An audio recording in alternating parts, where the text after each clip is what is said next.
Let's discuss effective versus marginal tax rate. The effective tax rate for a corporation is the average rate at which its pre-tax profits are taxed, while the statutory tax rate is the legal percentage established by law. Effective tax rate is the actual taxes due based on the tax statements divided by the company's pre-tax reported income, or earnings before taxes.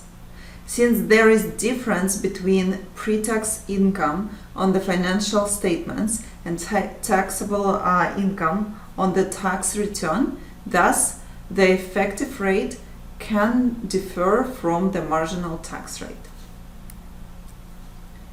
Marginal tax rate refers to the rate that is applied to the last dollar of a company's taxable income, based on the statutory tax rate of the relevant jurisdiction, which is partly based on which tax bracket the company occupies. For U.S. corporations, the federal corporate tax rate would be 35%. With the addition of state and local taxes, most firms face a marginal corporate tax rate of 40% or higher. The reason it's called marginal tax rate is because as you move up in tax brackets, your marginal income is what is taxed at the next highest bracket. Let's take a look at the reasons for differences between marginal and effective tax rates. Given that most of the taxable income of publicly traded firms is at the highest marginal tax bracket, why would a firm's effective tax rate be different from its marginal tax rate? There are at least 3 reasons.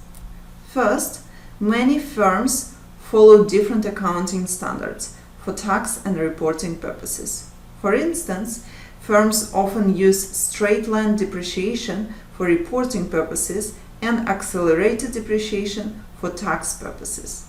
As a consequence, the reported income is significantly higher than the taxable income on which taxes are based. Also, firms sometimes use tax credits to reduce the taxes they pay. These credits, in turn, can reduce the effective tax rate below the marginal tax rate.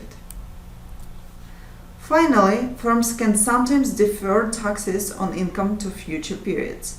If firms defer taxes, the taxes paid in the current period will be at a rate lower than the marginal tax rate. In a later period, however, when the firm pays the deferred taxes, the effective tax rate will be higher than the marginal tax rate.